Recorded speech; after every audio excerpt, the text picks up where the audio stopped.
Welcome back, everyone, to Week 7 of the Big Sky Podcast Network Power Rankings, presented by Tubbs of the Club, presented by Snake River Stampede Canadian Whiskey. I'm your host, Brian Marceau, and okay, good dudes, I got to give you a little behind the curtain stuff. I went to the Idaho-Montana game, so got back in town super late last night, which is to say my voice is going to sound hoarse because I lost it screaming at the Idaho game. Second, forgive me, dudes.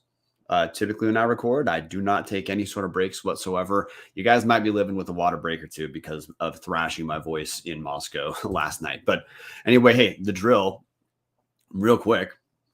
Big Sky Podcast Network Podcast Network contributors, they voted in the Power Rankings poll. Big Sky beat reporters, guys like Trevin Pixley, guys like Coulter Nuanez from Skyline Sports MT, they vote in the poll.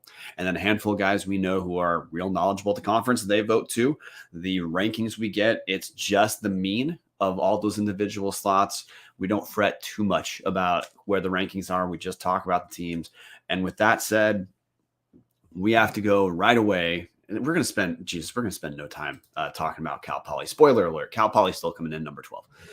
Cal Poly gets to – the good news for Cal Poly is their murderous back-to-back weeks of Idaho and Montana State are up. So the Mustangs they're through the darkest part of the night. But their night was pretty damn dark. So – again, I said this last week, barely talked about Cal Poly. Look, Cal Poly sucks. They can't stop anyone defensively. They can't run whatsoever. Their only hope is to play a shitty team and to have the game be high scoring so they can accrue yards through the air. They can score through the air. That's it. That's Cal Poly. Did we learn anything different about Cal Poly when the Mustangs went down 59-19 at Montana State? Nothing other than this is the third Big Sky team to score 59 points against Cal Poly, which is itself a pretty damn incredible stat. But on the game itself, from the Cal Poly end, I mean, it was 38-13 at halftime, so you can pretend that was kind of competitive. Sam Heward did return. So Sam Heward for Cal Poly goes 19 of 36 for 225 yards and 3 touchdowns. So at the very least on the Cal Poly end, if Cal Poly plays Northern Colorado next week, it's essentially their Super Bowl, one of the only winnable games left on the Cal Poly schedule. Sam Heward's back. That gives him a puncher's chance against Northern Colorado, but everyone in the nation has a puncher's chance against Northern Colorado. Look at the overall takeaway that I talked about. Defensively, Cal Poly can't stop anyone. Well, they gave up 578 yards to Montana State, 335 on the ground. The Bobcats averaged 9.6 yards per rush. I don't think I need to tell you any more about Cal Poly, guys. So we're done talking about Cal Poly.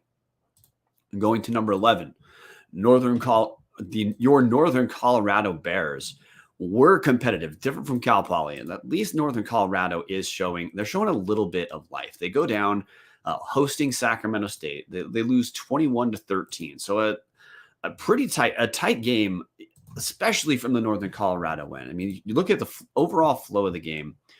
The Bears are down 14-10 at halftime. They're down 21-10 heading into the fourth quarter. Do punch in a field goal. So like there wasn't that much suspense relative to it being an 8-point game, but not a catastrophic showing from Northern Colorado. Jacob Sermon's looking better than he had earlier in the year. That's starting quarterback for the Bears, goes 20-39, 257 yards, 1 touchdown.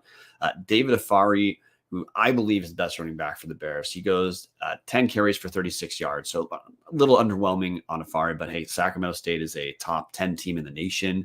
If you are Northern Colorado and you're able to stay competitive, that's a huge developmental step. I believe the Bears have no wins, so we're looking for moral victories here. But early on, Northern Colorado was getting murdered by virtually everyone, early losing 31-11 week 1 against Abilene Christian. You look at the last few weeks for Northern Colorado, 8-point loss, like I just talked about, against Sacramento State, 7-point loss prior hosting Weber State, and a 2-touchdown loss at Idaho State. So still 0-3 in Big Sky play, but looking more competitive at the very least. And I just think defensively, now anyone's going to look good if you have Weber State as one of your most recently played teams. But Northern Colorado looked fine defensively against Sacramento State as well. The total yardage was 334 Sacramento State, 332 Northern Colorado. I just bring up that number as a reference point because even though I don't think the game was really in doubt, we're talking about a 21-13 game being 21-10 heading into the fourth quarter.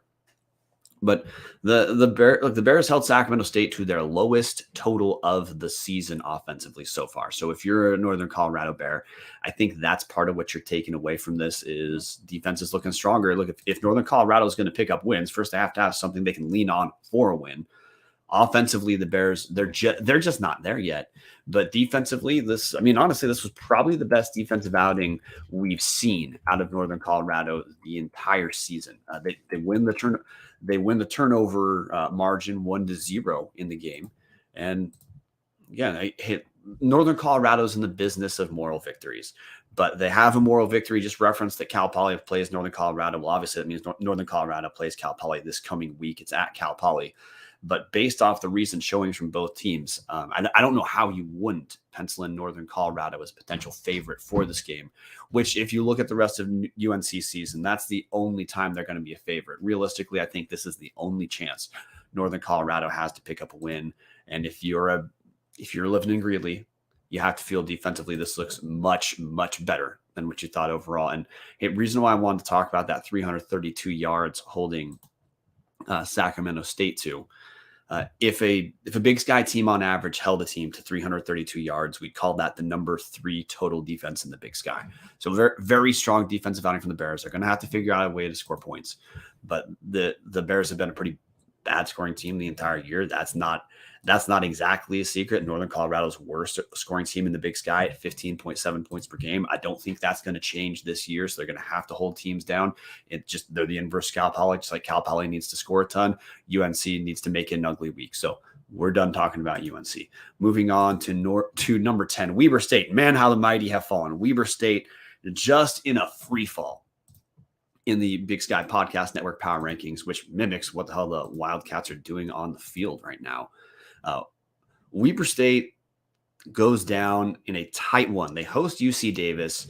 The Wildcats lose at 17-16. And this is just a heartbreaker to me if you're a Weber State Wildcat, because a lower scoring game against Davis, a game this low scoring is exactly the type of game Weber State needed if they're going to pick up a win.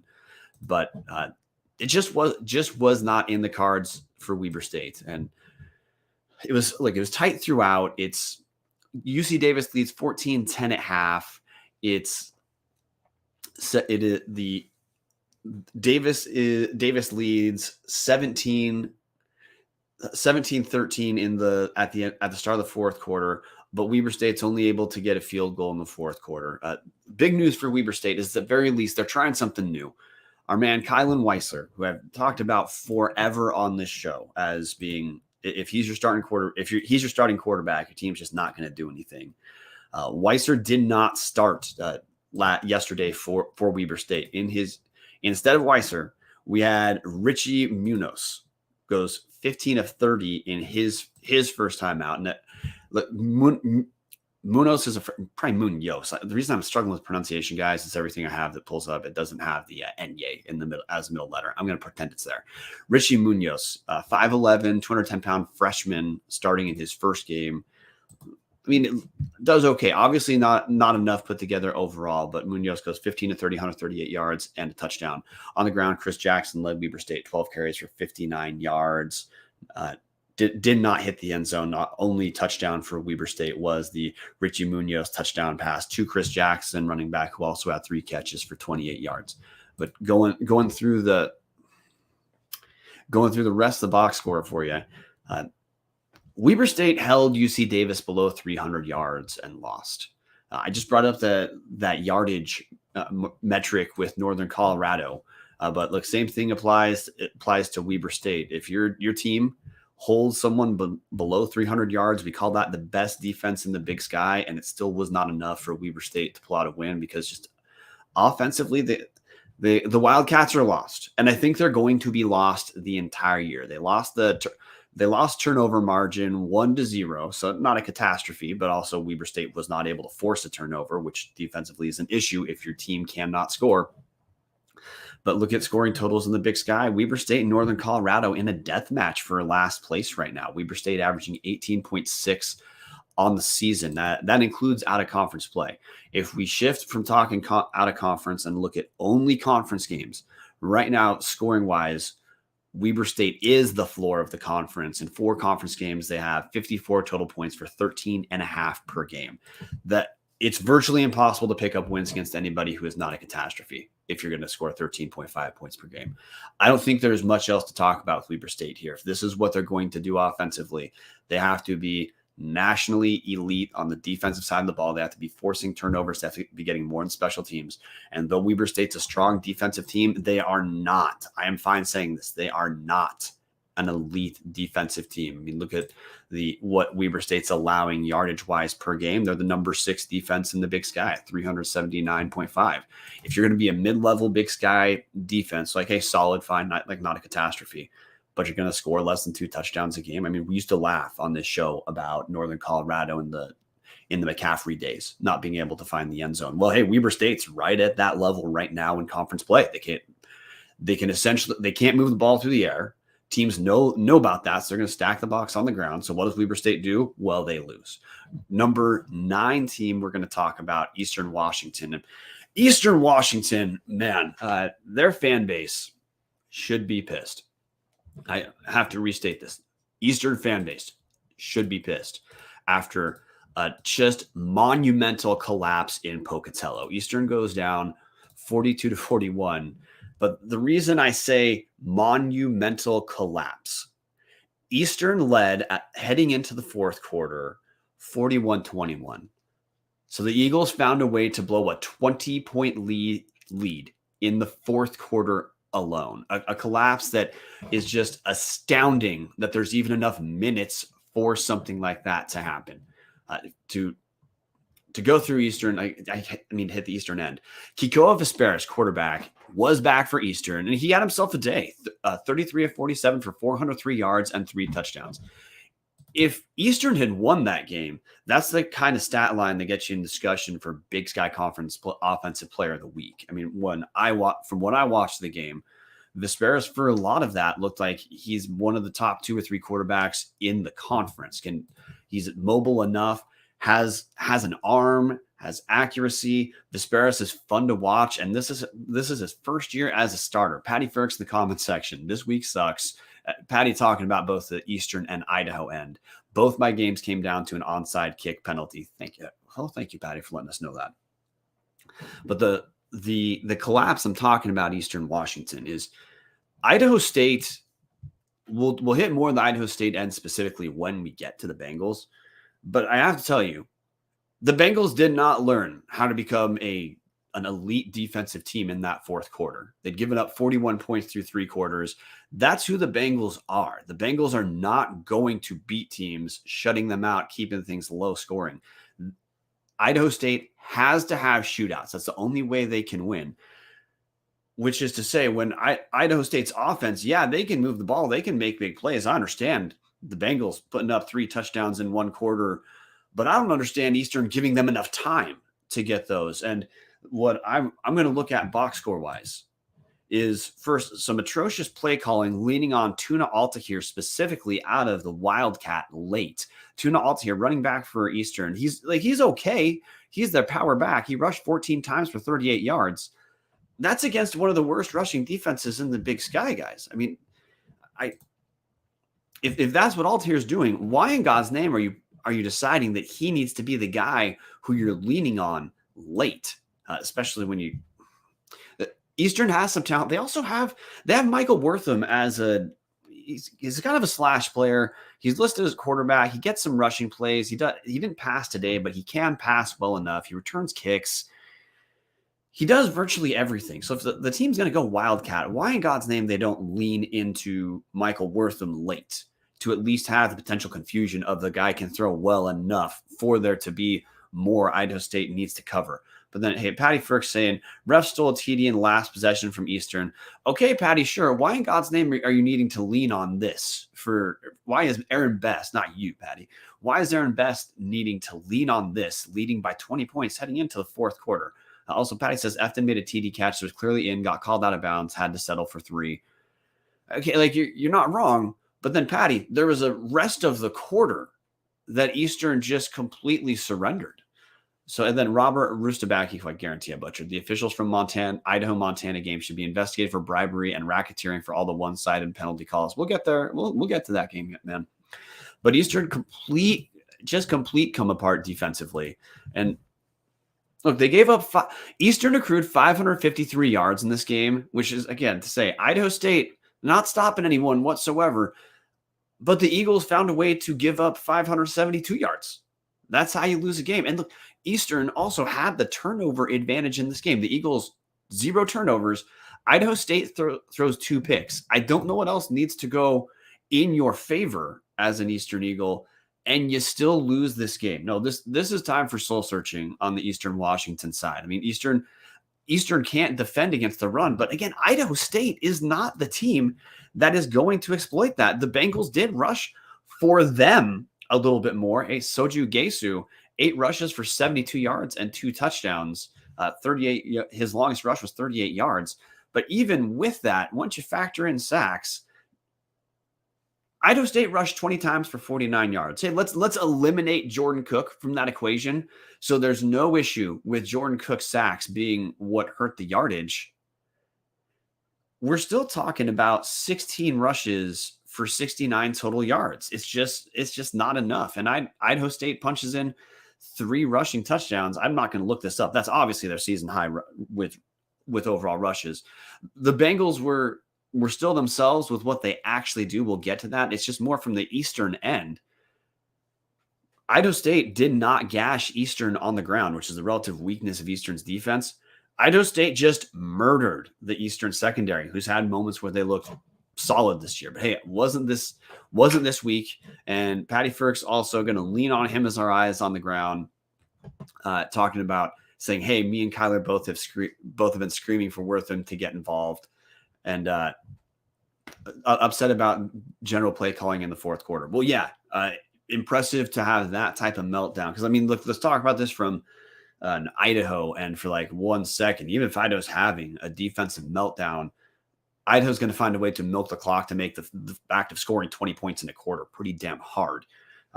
Eastern just couldn't do it. And I know, Kyler, I know, Patty, you're saying in the comment section that Eastern probably did their version of that and just did a terrible job leaning on Alta here. But hey, Eagles are reeling.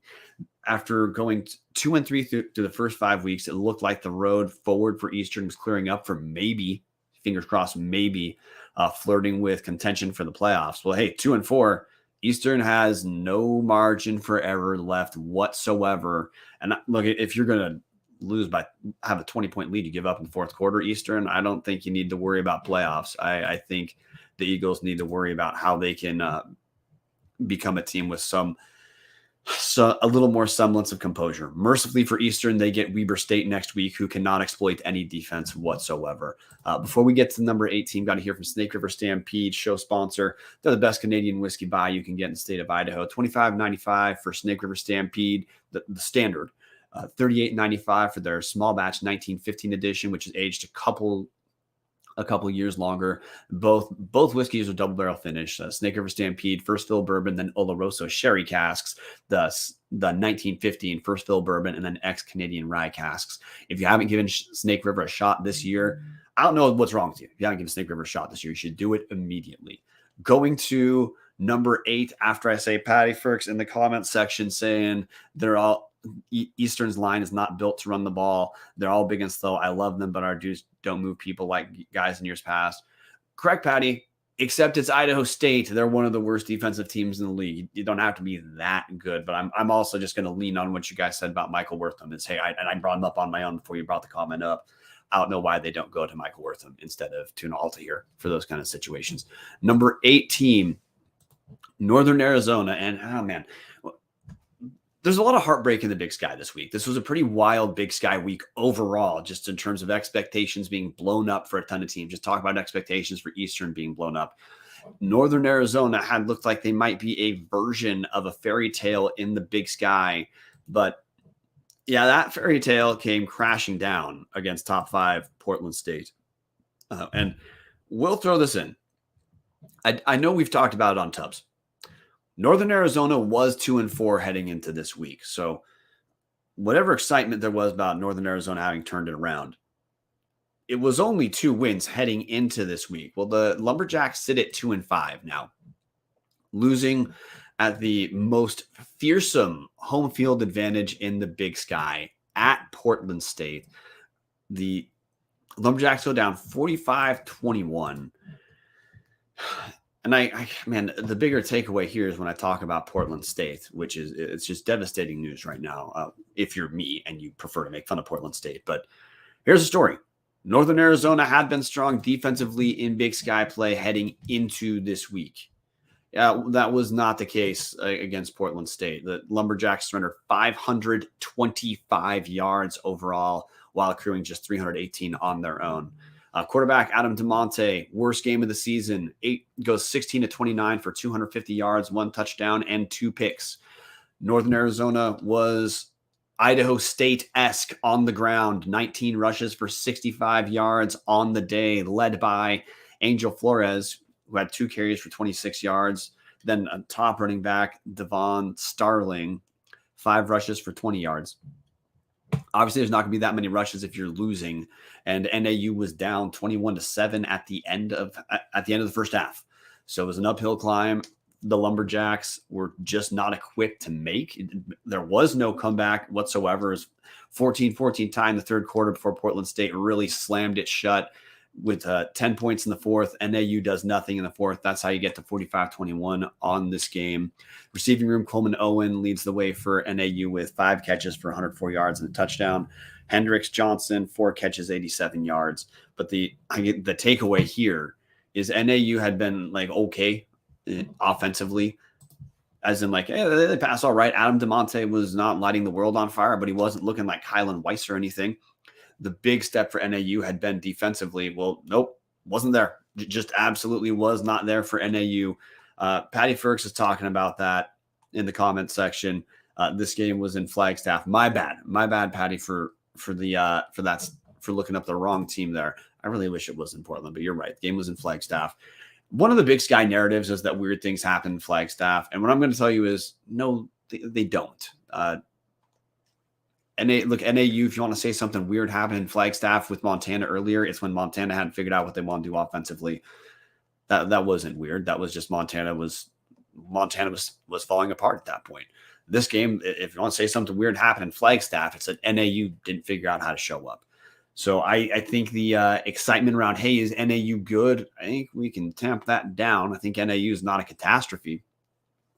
But I don't think they have a single thing now after this game you'd say NAU does well enough to try to call them quote unquote good. I think they're in the bottom half of the middle of the Big Sky. I think I think the footprint for NAU to win games is have them be a little bit lower scoring, not like 20-ish, but NAU can score a little bit. They're kind of mid-level-ish offensively. They had been strong defensively early in Big Sky play, but that's not the case anymore. And maybe I was being a little bit generous calling NAU strong defensively. I mean, after this game, they dropped down to number 5 in points allowed per game. So they're looking good. They were looking good prior. You look at NAU's Big Sky games, allowed 14 points against Montana, allowed 31 from Sacramento. But that's kind of par for the course against Sacramento. Held Weber State to 10 points. So maybe what you say is that defensive energy we saw from NAU early in the Big Sky schedule, it was a little bit of fool's gold, buttressed off of playing a Montana team that had not yet found its legs. And then Weber State is going to make every single defense look elite. So maybe that was the problem with understanding NAU was not reading and what what the Montana and Weber wins actually meant relative to their production. Moving on from Northern Arizona,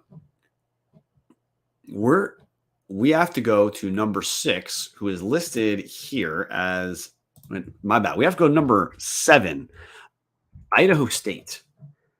And Idaho State, man, talked about the comeback. Cody Hawkins has breathed some life into this Idaho State program. Worst case scenario, they're fun, but the Bengals, look, this for Cody Hawkins to turn this season into something more than just a few good feel-good moments, he has to pick up wins. There's just no way around that. And Cody Hawkins picked up, to me, a big win for the psyche of Idaho State, a big win for himself as well. But the fact of this 20-point comeback already alluded to, the Bengals now, they sit at 2-4 overall. Their wins are against that, a win against Northern Colorado a few weeks ago, then this win over Eastern Washington. The rest of their schedule is not particularly kind to Idaho State. I don't know if there's a win on their schedule other than you'd say Weber State on November 4th. You'd probably call Idaho State the favorites in that game. But I bring that up because for Idaho State, I think it's important to not only just have moral victories of keeping games close, but to be able to point to games where those moral victories materialized into realities. And this comeback for Idaho State to beat Eastern Washington 42-41. Yes, we hit the Eastern Washington end about Eastern collapsing, but Idaho State came to play in that fourth quarter. And looking through this game, Idaho State trailed 41-14 with 1:48 left in the third quarter. From then on, so down 41-14, Idaho State scores 4 touchdowns in the next 16 minutes of play. Incredible from the Idaho State end. And we got to talk about Jordan Cook. Jordan Cook was the driver of this game. Hunter Hayes played as well at quarterback. Idaho State did shift a little bit back into playing both quarterbacks. I don't think of it exactly as a 2 QB system, but it is 2 quarterbacks playing. It's Hunter Hayes is a running threat when he plays as well, but Hunter Hayes passed 16 times in addition to his rushes. But Jordan Cook, if you haven't watched him play, you need to. I think Jordan Cook he has the best arm in the Big Sky. He didn't play, he's a transfer in from junior college, hasn't played a ton. He's more or less learning on the job. But Jordan Cook, you can see when he plays why Cody Hawkins likes him as much as he does. Dude goes 25-39, 389 yards, 2 touchdowns and a pick. Hunter Hayes has added 13-16 for 134 yards, 1 touchdown, 1 pick. But Cook he can make some pretty damn nice throws. The receivers for Idaho State they're solid. I don't think they're University of Idaho, or I wouldn't even call them Montana level. But Shane James, 15 catches for 206 yards and a touchdown. Hey, that'll get you in discussion for Big Sky Player of the Week. And then Christian Fredrickson, 7 catches for 119 yards as well. Cyrus Wall, 7 catches, 92 yards and a touchdown. Man, I don't know if look in the comment section, Captain58 says, Bengals are for real? ? Congrats to them. The way I think they're for real, Captain, is I don't think Idaho State's a complete walkthrough. Look at Idaho State's conference play, which maybe that's where you should pay attention, because the Bengals sit at they're 2-1 in Big Sky play. Yeah, they got Northern Colorado, but Idaho State hung tough with Montana, lost 28-20. So look, we have 2-1 for the Bengals in conference play, with their one loss being a very competitive game at Missoula. No, Cody Hawkins is doing a pretty damn good job with these guys, making them believe in themselves, making the team fun. During the game, if you watch the stream, it obviously wasn't a sellout at Holt, but you can tell there's at least some energy for Idaho State. So I love what Cody Hawkins is doing over in Pocatello. They still can't stop anyone defensively. And I don't think that's going to change. If you look at total defense, Idaho State's number 3 in the conference, giving up 470 yards per game. It's an ocean between yards allowed from the number 10 Idaho State and number 9 Sacramento State. A 72-yard gap between those two positions. So yeah, Idaho State squarely has one of the 3 worst overall defenses in the league, whatever, but the team can score. So Idaho State wants to be involved in track meets. That's what Idaho State got. Now you saw with the early deficit, if you're going to throw that much, you're going to risk turnovers. Also, you're playing a younger guy like Jordan Cook. The turnover risk is absolutely real. And separately, if the team isn't going to run the ball, which they don't really, they have short passes that replace it. But if the team's not, this is the anti-Idaho team. As an Idaho State tries to play a little bit faster pace, and if that's not working, you're as a Bengal, you're sprinting to 3 and out, and then putting your terrible defense back on the field. So that's what it looks like when it goes wrong. But when it goes right, Idaho spreads the field. They have receivers who can take screen passes and make you miss and turn a short pass into a 10, 15-yard gain. But Jordan Cook, he has an arm. Idaho State can definitely beat you deep, and Idaho State tries to beat you deep, which happened, hey, it happened enough in this game that Idaho State erased a 20-point deficit in the fourth quarter. So congrats to Idaho State. Huge win for the Bengals. I want to talk about overall team stats offensively for the Bengals before shifting. They lead the league in passing yards at 379.3 per game. It's a pretty big gap from number 1 Idaho State to number 2 Northern Colorado. Weirdly, Northern Colorado, but whatever. We already hit Northern Colorado. But with how much Idaho State throws the ball in 3 games, 144 pass attempts, 5 picks isn't a catastrophe relative to that many passes. I mean, NAU has 6 picks and 127 passes on the year. Weber State has 5 picks and 118 passes on the year. So not doing too bad, even though Idaho State does throw, some of their passes are short passes that do replace rushes. Their passing offense is number 3 in the conference in yards per pass, 7.9 yards per pass. So they're obviously doing something right up there down there in Pocatello, depending on where you're at. Comment section, Dan Hawkins, Captain 58 says, Hawkins, Eck, and on the opposite end, Mental are proving that coaching matters in this league. Absolutely, Captain. And hey, those examples were perfect. You talk about Idaho. We'll hit, this is down week for Idaho, but overall, hey, it took a year and a half to get the Vandals from a dumpster fire to it's disappointing to lose to Montana. Whereas, for Cody Hawkins, now Idaho State goes from a walkover game, essentially a Cal Poly-esque bye week for teams last year, to Idaho State's 2-1 in conference and making teams sweat. So that's our Bengals. Before we get to number 6, hearing from Hughes River Expedition. Look, if you are the type of person, you and your family, you want to go on a river trip, you want to go on an outdoor expedition, you want to see nature, you want to see wildlife, you want to see rapids, you want to see parts of the Northwest you're not going to see you wouldn't see otherwise, places like the Middle Fork of the Salmon, the main Salmon River, No Return, the Selway, or you want to go on a special trip like to see the Perseid meteor shower, you got to call Colin. The trips for Hughes Expedition, they're as good as they come in this industry, and Hughes River, the trips are all inclusive. So it doesn't matter if you're a large group, like a company or some sort of retreat, or if you're a small group, just a family, you want to have a trip you're going to talk about for the rest of your life, get a hold of Colin. He takes care of everything else. You just get your ass there. That's it. So get a hold of Colin. Call him now at 800-262-1882 or check him out at hughesriver.com. Number 6, who I will be frantically typing to fix this in my outline. Number 6 is UC Davis. And Davis, I gotta tell you guys, I'm starting to feel a little more down on UC Davis. I know that they picked up a win against Weber State, but if you can't figure out tonally that I do not think people should consider Weber State wins very good, then please stop listening to the show if you have not figured that one out yet. But look, the Davis wins narrowly in Ogden, 17-16. Miles Hastings passes for 184 yards on the day. And I guess Miles Hastings is one of the stories for Davis, and then I feel like that he just hasn't been as effective this year. I mean, he did go 22-34 for that 184 yards, did throw 2 touchdowns, 0 picks. At the very least for Davis, Trent Tompkins was back. Last week, Davis was without Lan Larison, who is still out, and Trent Tompkins only had a few carries against Montana. He got hurt early. So Tompkins is back and goes 24 rushes for 116 yards. Having him back seems to matter for Davis. On through the air, Samuel Gabadu Jr., who I guarantee I butchered that name, 8 catches for 83 yards and a touchdown. But the takeaway here is Davis got to play Weber State.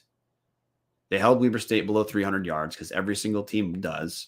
But Davis was not that impressive offensively. They were held below 300 yards as well. Look at Davis throughout the schedule. Davis hasn't really had an impressive week since week 1, murdering Texas A&M Commerce, who is a catastrophe. So from week 3 on, against Southern Utah, Eastern, Cal Poly, Montana, and Weber, what you have is Davis making Cal Poly look competitive.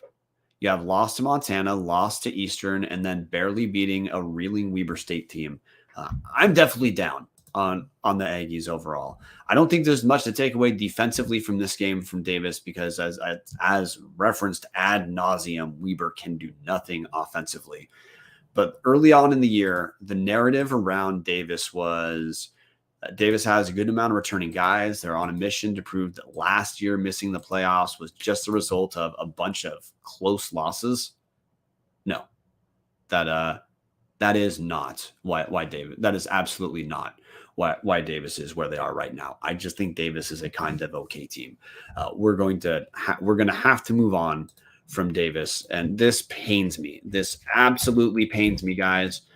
I'm going to hold off for as long as I possibly can. But one of my favorite jokes, one of my favorite things to do when talking about the Big Sky is to completely write off Portland State. And Captain, this is for you. Coming in at number 5 in our power poll is, God damn it, it's real. Top 5 Portland State is top 5 in the conference now. And I think there's a chance it's real. Before the reason we got to step a little bit on the Portland State hype, because that's honestly half the point of the show is stepping on the Portland State hype. Portland State does not possess a single quality win on the season. So I have to stress this before talking about their 45-21 win over Northern Arizona. The Vikings are 3-3. One of those wins was against a garbage NAIA team. I'm not counting that. First 2 losses of the year were to Oregon and Wyoming, who obviously that's a different class of football than we're talking about in the Big Sky. So they ignore the first 3 weeks. Looking at just Big Sky play. Right now, Portland State sits at 2-1. They have a win over garbage Cal Poly, lost to Montana State. There was only 16 points, but was not, to me, as competitive as the final score would indicate. And then just beat NAU. NAU is the win of the year for Portland State. And I also just think NAU is not a particularly strong team. But we ought to talk about Portland State. And we can't talk about Portland State yet without acknowledging that the team is putting points up on the board. 59 against Cal Poly. Yeah, Cal Poly's garbage. But still, hey, they did score 59. 22 against Montana State is it's okay. It's relative to Montana State's nationally elite. They're number 2 in the nation because they should be. And then 45 against NAU. You at least have to say Bruce Barnum is putting points up this season. The Portland State scoring in Big Sky conference play, they're averaging 42. It's second in conference. Only team better is Montana State right now. So I have to acknowledge that. This game in particular, the story for Portland State is what it's going to have to be for most of the year. Portland State is not going to kill teams through the air. Dante Sachere can pass well enough, but he's not going to be a guy like Kiko Vesperis who's going to throw for 400 yards. That will never happen for Sachere. He goes 14-19 for 159 yards and throws 5 touchdowns. That's the big one. Of 14 completions, 5 are touchdowns. Hey, how'd the guy get set up there in the first place? Well, Portland State rushed 58 times for 366 yards. They were abusive of Northern Arizona on the ground. That's how they got there. Leading the way for Portland State, Quincy Craig, he's a dual threat, 10 carries for 103 yards, also 4 catches for 35 yards and two touchdowns.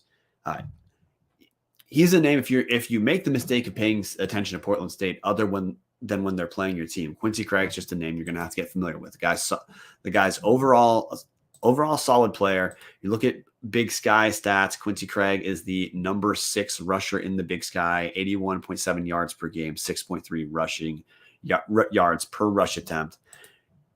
Not going to go through the passing stats for Quincy Craig, but the Vikings do have some weapons. Leading receiver was Jermaine Braddock, 5 catches for 60 yards and 2 touchdowns. But overall, look, the story for Portland State is if they're going to beat teams, if they're going to score like this, they're going to have to be abusive on the ground. And that's exactly what happened for Portland State. 366 yards at 6.3 yards per rush, rushed 58 times, and NAU just did not have the answer whatsoever. Vikings also turned the ball over 0 times and dominated time of possession, 40 minutes and 13 seconds to 19 minutes and 47 seconds. So hey, we got to take notice, got to talk about the things Portland State does because they do some things effective. They can run the ball. Sachere is a mobile quarterback. He can pass well enough, but between Sacramento adding a dimension of he adds yards on the ground as well. Then Portland State has got Sacramento 12 rushes, 83 yards, and a touchdown. He was their number 2 rusher. But then, hey, Quincy Craig is solid on the ground. Blocking's obviously been a strength relative to who Portland State has played this year. So top 5 Portland State is truly top 5. I hate to say it. And now I have to talk about the Portland State schedule, because if Portland State is going, they're 2-1 in Big Sky play. None of their out-of-conference games mattered. So essentially to have a prayer at the playoffs, Portland State has to go 7-1 in conference play, or they have to go 6-2 and get lucky. Portland State might have a schedule to go 6-2 or 7-1 in conference play this year, guys. If you look at their final 5 games of Idaho State, Eastern, Davis, Montana, and Northern Colorado, that's relatively favorable. Portland, we might be talking top 5. Portland State sneaks in for a first-round playoff loss, guys. That truly is in the cards with how the Big Sky has been this year. I think the conference is pretty wild to look at, other than Montana State at the top right now. Almost anything's possible. If Portland State drops just Montana in that run, and you're talking about on paper, Portland State's probably favored against Idaho State. Eastern Washington, that game looks like a 50-50 toss-up right now. Davis looks like Portland State has a good chance of being favored, and they'll certainly be favors last game of the year against Northern Colorado. Top 5 Portland State is a dark horse to get into the playoffs, which is devastating for this show, but credit to Bruce Barnum, credit to the easy as hell schedule. Not going to ignore that part, guys. They dodge Idaho, they dodge Montana State as well. That helps quite a bit. But you play the games on your schedule. You can't do much else. And Portland State, in the games that matter and with no margin for error because of their atrocious out-of-conference schedule, playoff talk isn't dead for Portland State. Moving on to number 4, Sacramento State, who I think Sacramento State in the national polls being top 5 is overrated. But Sacramento State, hey, they keep winning. So for the sake of our polls, Sacramento State's going to stay up there. They beat Northern Colorado in a close one, talked about earlier, 21-13, but the Sacramento State end of this game is they led 21-10 heading into the 4th, and essentially we're on cruise control. Caden Bennett, quarterback for Sacramento State, goes 25-31 for 183 yards and 3 touchdowns. Ezra Molini leads Sacramento State on the ground, 16 rushes for 93 yards. Marcus Fulcher did not play in this game as well. In the receiving room, Marshall Martin, All-American tight end, has his best game of the season, 7 catches for 52 yards. Incredible to say that's the biggest game Martin's had, but that's just how it's been. It's Martin's first game with more than 5 catches. It's his first game with more than 20 receiving yards on the year. Still hasn't found his way into the end zone, but he's a guy that teams are game planning around. Secondary, the number 2 receiver on the team this week for the Hornets, Carlos Hill, 4 catches, 43 yards, and a touchdown. Devin Gandy adds 4 catches for 27 yards and a touchdown as well. The defensive takeaway for Sacramento State is, look, Northern Colorado is they're a dumpster fire offensively, but the Hornets held them to 332 yards. That's 332 yards week in and week out is a great defensive effort in Big Sky play. On the season in Big Sky play, Sacramento State defensively not quite what I expected they'd be. Look, they're giving up 26 points per game, and crazily they're scoring 26 points per game. But the Hornets overall, they moved to 5-1 with this win. Hornets' only loss came to Idaho, 9-point loss to Idaho. It's just been in Big Sky play. The games have been pretty tight for the Hornets. They're riding a 2-game Big Sky winning streak. Beat NAU 31-30 a couple weeks ago. Then this week, 21-13 over Northern Colorado. The big question for Sacramento State is, hey, if they're for real, they're going to have to look it against Montana State in Bozeman this week. That's the ESPN 2 game at 7:30 p.m. Pacific time. So that's to me a real test. And I'd say in Big Sky play, I don't think the Hornets have looked like the kind of team that's going to be able to beat Montana State. The Hornets have looked like the kind of team that they'll get into the playoffs and maybe win one game at max. If they sneak into the third round, they'll probably get their ass kicked in that final 3 game. But the Hornets keep winning. They've got 5 wins that matter for playoff consideration. Their only loss is to Idaho, a very good Idaho team. So things are clicking in first year under Andy Thompson. I still think it's safe to understand the Hornets as what we've talked about them on the show as being, is they're half step back or so from the last couple of Sacramento State teams, but this is a good team. They play hard defensively. They're, like I said, there's some of their overall totals are not what you might expect. They're the number 9 team in Big Sky play in yards allowed, but they've only allowed 8 touchdowns through 3 Big Sky games. So hey, credit to Sacramento where credit is due. Offensively, they're steady. I mean, they're in the bottom middle of the offensive pack at 352 yards gained per game. And then scoring wise, they're right around there as well. They're number 7 in the conference, 26 points per game. So solid, but not spectacular. But Sacramento State has been solid, but not spectacular to 5 Division I wins already.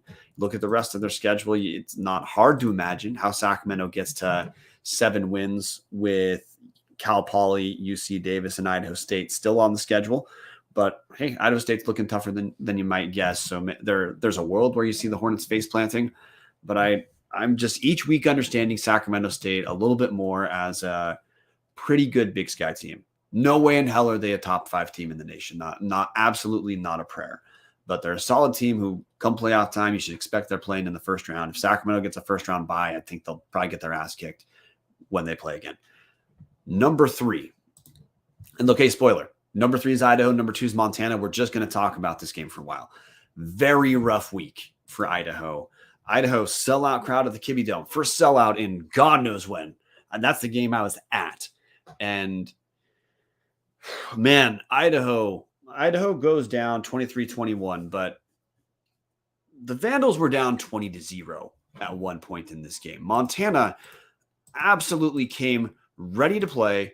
The Grizz came with their best energy of the season. But to talk about the Idaho end, the story for this game is Idaho's offensive line was just abused from first snap to last snap by Montana. The Grizz picked up 6 sacks. The only reason they didn't pick up 16 sacks is that Giovanni McCoy had an incredible game getting away from defenders and making something out of nothing. If not for Giovanni McCoy and what he can do with his legs to extend plays and what he can do with his arm, Idaho looked like they would have lost this game 42-3. The Idaho has some injuries on their O-line, which I don't think some of the injuries on the O-line, Idaho's not going to be able to, there's nothing they're going to be able to do about it. Jason Eck's only been there. It's his second year. It takes time to build depth at offensive line. And Idaho's top 5 offensive line starters are solid Big Sky blockers through the entire season. The relative strength of Idaho has been rush blocking. Relative weakness has been pass blocking.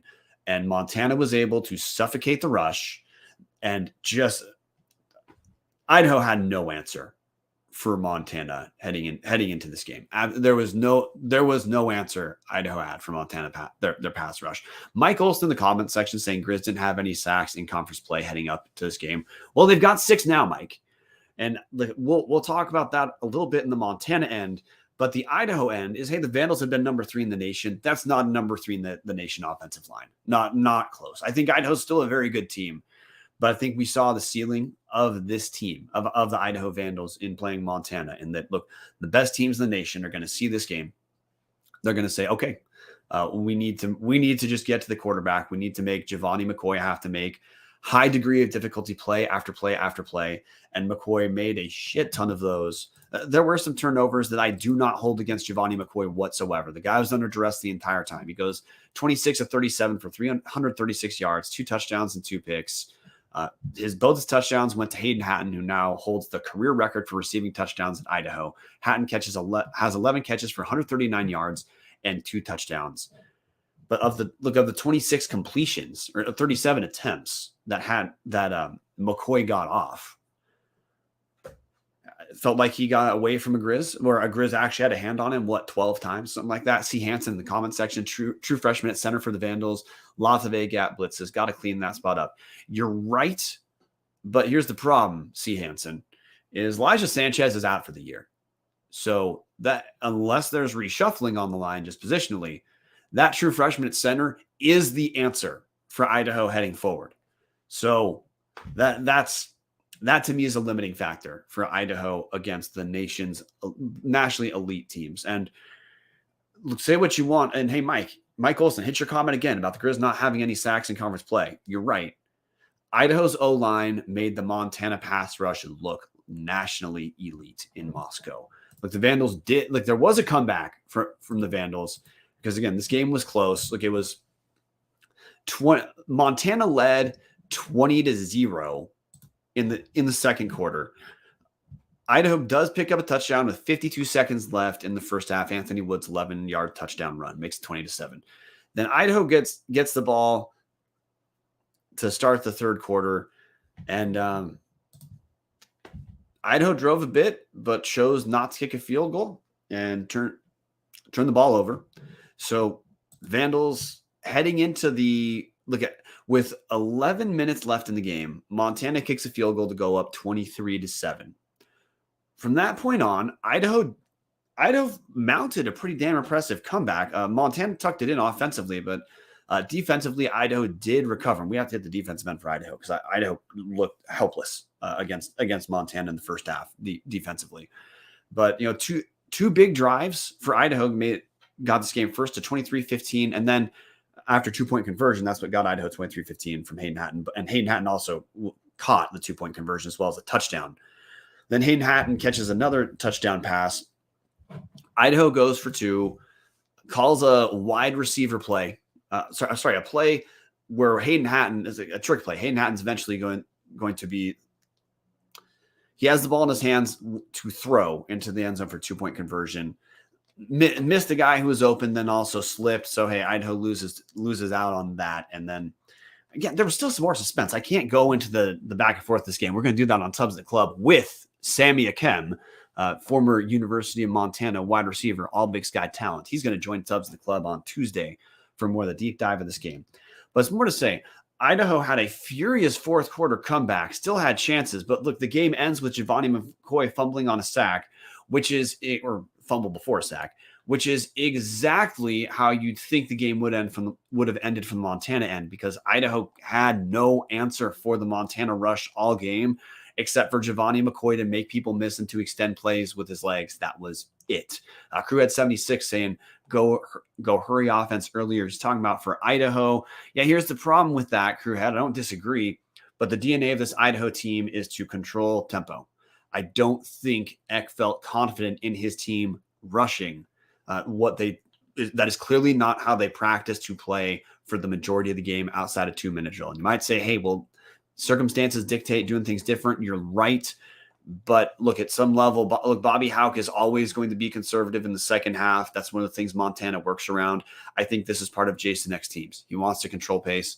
He's going to go as slow as he feels he can. And look, had Idaho gotten the 2-point conversion, they would have been fine time-wise, and I would have felt great about Idaho heading into overtime. But the takeaway here for Idaho is just offensive line had no answer for Montana. Then we have to talk about Idaho defensively too, because the Vandals looked better in the second half. Part of that was Montana choosing to pack it in. But in the first half, Montana just abused Idaho, especially on third down. There was a point in this game in the third quarter, or in the fourth quarter, where Montana had been 8 of 12 on third down conversions. And on 3 of the failed third down conversions, Montana kicked a field goal anyway. So only one, heading into the fourth quarter, there's only one truly effective Idaho stop on third down, which is just incredible from a Montana offense that looked anemic prior to this, which is to say Idaho defense not close to their best showing. Overall, Vandals gained 394 yards, outgained the Grizzlies. But in the first half, this was absolutely murderous from the Idaho end.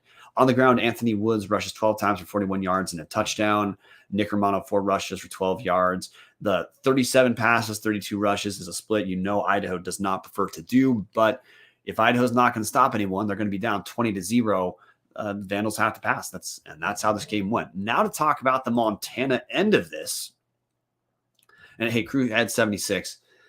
In the discussion, Flathead Warrior says, I think if Vandals' first drive of the second half had been successful, it would have been so much different, but it killed so much time. And Crew had 76, saying we would have tired out the Montana front and blitzers had we went up tempo. Okay, you're right, Crewhead, but the other part is executing going up tempo. And what I'm saying is I'm guessing Eck didn't feel confident enough in the prolonged execution going at tempo. Maybe that's something Idaho works on for matchups against teams like Montana State or better teams later in the year. But hey, C. Hansen also saying Montana's third down conversions got the crowd out of it as well. Yeah, for a sellout crowd, the dome was quiet for 3 quarters because Montana gave Idaho nothing to cheer about. So we have to talk about the Montana end of this game. Montana, 3 weeks into Big Sky play, after losing in week 1 to NAU of Big Sky play, 28-14, the Grizz looked absolutely lost. Yeah, the Grizz are found now. They're sitting at 6-1 on the season, 5-1 against Division I teams. In Big Sky play, they're 3-1. This is a team in the driver's seat for the playoffs. They've now picked up consecutive road wins over at the time ranked teams. That's Davis last week, Idaho this week, and Idaho's going to remain ranked as well. The Montana end is offensively, even though the Grizz only scored 23 points. Well, they scored 20 of them in the first half. The team looks like they found what they want to do. Clifton McDowell is the answer for the Grizz. Goes 11 of 18 for 176 yards and 1 touchdown. The touchdown was a 76-yard pass to Junior Bergen. Bergen, 5 catches, 118 yards, and a touchdown. At least Montana's figured out Junior Bergen needs to be getting around 100 receiving yards a game. He's one of the best receivers in the Big Sky. Eli Gilman leads Montana on the ground, 12 rushes for 84 yards. Had a 53-yard long rush. So again, this is back-to-back weeks. Eli Gilman not actually that effective throughout the week on the ground, but has a big rush, breaks a big rush that matters in the scope of for the Montana Grizzlies. And if you're a Grizz, what you're taking away, 6 sacks that felt like it could have been 16 with how well Montana was able to get to McCoy. They win the turnover differential. Idaho turns it over 3 times. Montana turns it over 0 times. And penalties, Montana just 2 penalties for 15 yards. You want to talk about not liking officiating calls? Like, hey, that's fine, guys. But Montana took care of what they needed to on their end, especially the forcing 3 turnovers. I talked about on the main Tubs of the Club show. If Montana's going to beat Idaho, it's got to be lower scoring. They're going to have to force turnovers, and they're going to have to get to McCoy. Well, hey, check. That's what Montana needs to do to beat teams. And earlier in the year, as Mike Olson brought up, no sacks for Montana in Big Sky play early. Well, maybe they've either figured something out, or Idaho's offensive line is now such a catastrophe for the Vandals that we're going to be talking about the Vandals in a different way as far as pass protection. But at the Montana end, they came into a sold-out arena and punched Idaho in the mouth for 3 quarters before the Vandals were able to do much in return. This is now looking like a Montana team that played as well against Idaho as their now 6-1 record would indicate. We're heading into the game. Montana was 5-1, but 5-1, a lot of people weren't taken seriously because I don't think they should have taken Montana that seriously. But hey, the huge win for the Grizz. Absolutely huge win for the Grizz. Bobby Houck stormed the field, which it's funny to think of a single coach storming the field, but whatever. In the scope of Idaho, Montana, there's no way to not call this a rivalry, guys. If any Grizz are saying that, you can go to hell. You don't know what you're talking about. Your coach thinks it's a rivalry. But it's which is great for the Big Sky that 2 of the major teams, the rivalry seems to be heating up for sure. Montana comes out on top. Huge win for the Grizz, like a narrative-altering win for Montana on this season. You have to expect that's going to vault Montana into a round top 10. That's why they're number 2 in our poll. And then number 1 in our poll. Look, Montana State did nothing to change how you understand them against Cal Poly. Cal Poly is awful defensively, but Montana State just murders the Mustangs on the ground like they murder everyone on the ground. Montana State rushes 35 times for 335 yards and 5 touchdowns. Sean Chambers, pencil him in as maybe his Big Sky player of the week. Passes 7 of 15 for 151 yards. Rushes 4 times for 91 yards and 3 touchdowns. Tommy Malott was back. So Montana State has their 2 quarterback system where both guys see the field at the same time back. Malott goes 7-9, passing for 92 yards and 2 touchdowns. Just 3 rushes for 31 yards from Malott, but that's obviously the right call. Malott missed games for injury. Why would you want Malott taking hits he doesn't have to take in an absolute blowout win for Montana State? And if you look Montana State, I think is kind of differentiate themselves. Like Montana State is the top tier of the Big Sky. Then you talk about teams like Idaho and Montana, who it was a tough game, but those two teams showed that they're you have to understand them as relatively close. But looking at overall stats, like Montana State is averaging 45.7 points per game while giving up 13.7 in Big Sky Conference play. Just absolute decimation at the hands of Montana State, essentially no matter who the Bobcats are playing. You look at their run through Big Sky play, not the most difficult yet. They had Weber State beat them 40-0. Toughest game was Portland State. That was 38-22 win, then killing Cal Poly. Maybe we find out a little more about Montana State with the ESPN 2 game at Sacramento State this Saturday. But here's what we're looking at from Montana State. Idaho's on bye, so nothing changes for Idaho. If Montana State no matter what happens with Sacramento State, Idaho-Montana State on October 28th is going to have conference championship ramifications. Because if Idaho can win out, they're looking at a split Big Sky Conference title. They're going to have to beat Montana State, and that's a different conversation for the Tubbs show when we get there. But for Montana State, even losing at Sacramento State, which I would not pick Montana State to lose at Sacramento State, I think the Bobcats are going to roll probably by a couple touchdowns. No matter the results of the Sacramento State game, at Idaho is conference championship ramifications. So that's in a couple weeks. But you're on the season now. Montana State, top offense in the Big Sky in conference play, top defense in the Big Sky in conference play. Pretty damn good. I mean, they're allowing 275 yards per game in conference play. In 3 Big Sky games, Montana State's allowed 6 total touchdowns, guys.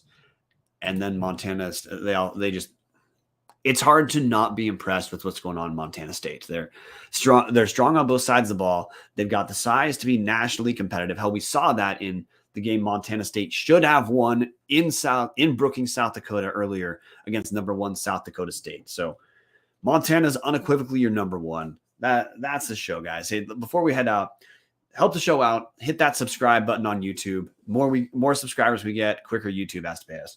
Second, if you're a Tubbs listener and your school has some stuff at Walk On Apparel, use coupon code TUBS in all capitals for 15% off any order at Walk On.